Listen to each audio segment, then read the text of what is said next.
what I'm going to do, I am going to measure the mass of 5 marble chips. Marble chips is a chemical called calcium carbonate, right? So I'm just measuring the mass. Is my hair correct? Wait, I'm not getting your head in it. What? Alright, so this is 1.06 grams. Okay, so it's effectively just a gram. I've got a gram of marble chips. I'm going to whack it into a balloon. Yeah? 2, 4, 5. Alright, so I literally just put 5 marble chips into the balloon. Alright, I've now got powdered calcium carbonate. Yeah, it's going to be a little bit messier. Let's do a little bit of paper. There we go. It's probably not a good bit of paper. Just stay there. Are you going to write on that? No, I'm going to use it just as a bit of a funnel.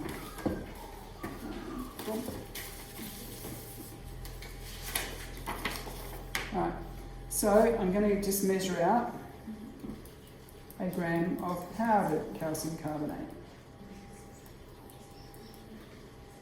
Now the powdered calcium carbonate has a bigger or smaller surface area. Bigger. Yeah, significantly bigger surface area. Okay, because all of the, like a big chunk, cut it in half, I now have 2 more surfaces. I get that and cut it in half, those have got 2 more surfaces. Yeah? Alright, so I'm going to whack that in. Make sure I do it with the other balloon. Wait, which one's bigger?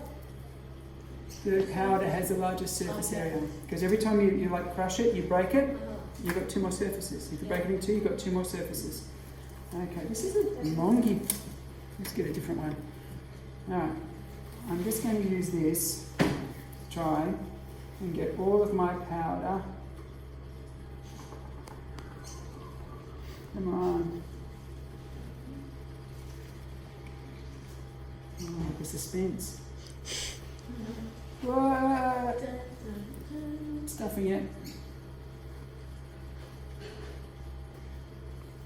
What happens if you eat that? Will you die? Well, you get a bit of extra calcium to your bones. Can you eat marble chips? Okay, so here we go. I've got my solid bits, okay, my solid chunks, I've got my powder, yeah? Alright, what I'm going to do, I'm going to measure out 100 ml hydrochloric acid. Yeah. I'm going to make sure it doesn't look like I'm going to have 200 ml here. Alright, there's, what do you reckon? You reckon there's 100 ml in there? We'll find out. Okay. 100 ml there. Please be enough, please be enough, please be enough. It's not going to be enough. Far out. That's actually got irritation value. Alright, let's go 75 then, because there was 50 there. We'll go 70. Yeah, now it's 75. So instead of 100, we've got 75 in each.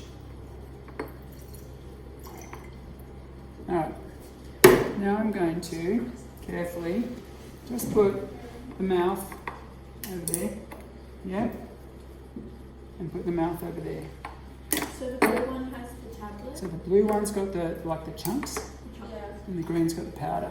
Okay, so yeah, this particular reaction, we've got hydrochloric acid, and this is called aqueous, which just means it's dissolved.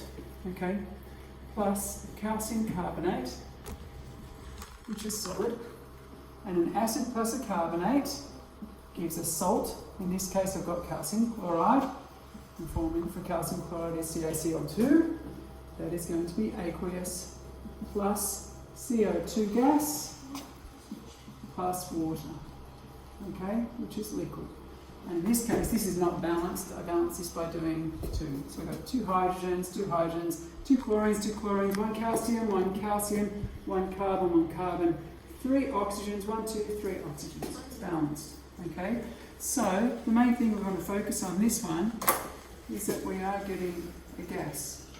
So we've used balloons, okay? We've used balloons to effectively catch the gas. Now what I'm going to do is, this is looking at a rate of reaction, how fast the reaction happens. Yeah? And And how are we going to measure how fast the reaction happens? How quickly these inflate. Okay? So I'm going to try and pop these in at the same time. Keep in mind that some of the powder is going to get stuck on the surface. It's not all going to come out as cleanly as it will. What's happened first? Powder. Why? Because it's more surface area. More surface area. That means the collisions happen faster. They literally happen faster. There's literally more surfaces over which the acid can bump in to the calcium carbonate. And if there's a greater surface area, the reaction happens faster. And this is a massive difference. This is an actual massive difference. These are still just bubbling away. That one's gone. Yep. Wait, so if you crush those tablets that you have to dissolve in water? Yeah. It will, So, they're not dissolved in water, they're reacting with the acid. Okay. But if I crushed those and did exactly the same thing, it would have happened like this. Okay? Because every time I crush, every time I break it, if I break a chunk into two, got two extra surfaces. Break that into two, got two extra, etc. And this is a very fine powder. So, really high surface area.